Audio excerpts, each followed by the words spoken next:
Hello, big welcome to my channel. Please like and subscribe. So today's video we're going to be talking about Bart Ehrman, the man who sells doubts like it's on clearance at Walmart. He's got a PhD for sure, but if you think that means his books are trustworthy, I've got a Dan Brown novel to sell to you too. Right, so section 1. So there's two Bart Ehrmans. There's one for the public and one for the scholars. So here's the real issue, right? There's two Dr. Bart Ehrmans.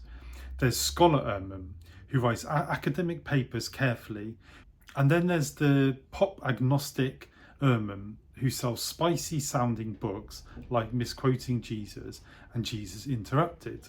But why the split personality? Because as one critic, Dr. Daniel Wallace, who's the leading scholar today for textual criticism, pointed out, Bart Ehrman's books, for the public, say things he wouldn't dare say in a peer-reviewed journal. Why? Because other scholars would call him out on it. And they have. It's a bait and switch.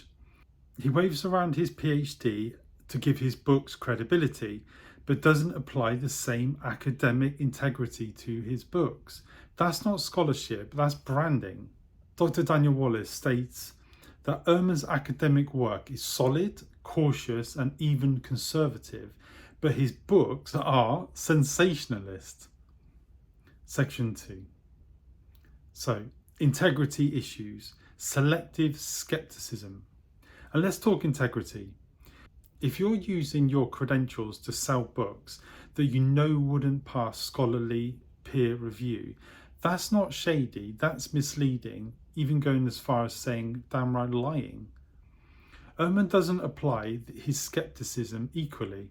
When it comes to the Bible, he's hyper-skeptical. But the same standards aren't applied to secular ancient texts. You don't see him throwing Plato under the bus or demanding 25,000 manuscripts, copies of Tacitus. This isn't neutral history.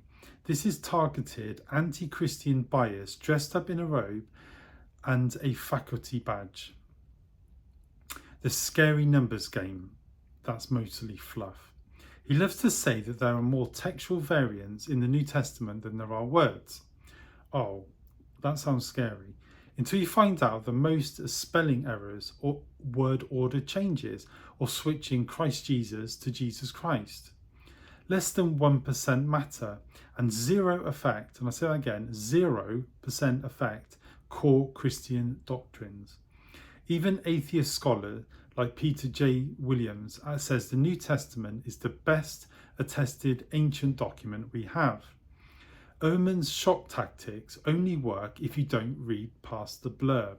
His doubt isn't purely historical.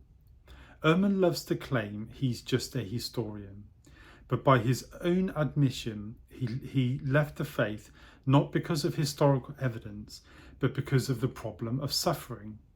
That's personal, that's emotional, that's theological.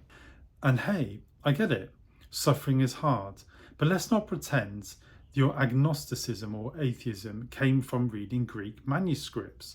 It came from heartbreak. So when someone says, I trust Ehrman because he's neutral, remind them that he literally made his career questioning the Bible. That's not neutral, that's niche. Despite this, Bart Ehrman still affirms what Christians have always claimed. Here's the twist. Bart Ehrman still agrees with key historical claims of Christianity. He admits Jesus existed, he was crucified, his disciples believed he rose again, many died for the belief.